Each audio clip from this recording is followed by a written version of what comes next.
Exercise 5. The number practice. Listen carefully and write the number in the blank. Write the numbers in figures, not words. Number 1. The sweater costs 46 pounds. Number 2. Tom bought 13 books yesterday. Number 3.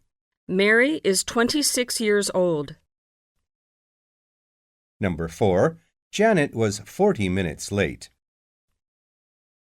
Number 5. There are 29 students in my class. Number 6. My grandfather has 18 grandchildren. Number 7. Bill wears size 43. Number 8. The temperature was 38 degrees Celsius yesterday. Number 9. The train arrived at 12 o'clock. Number 10. I got 87 on my English test.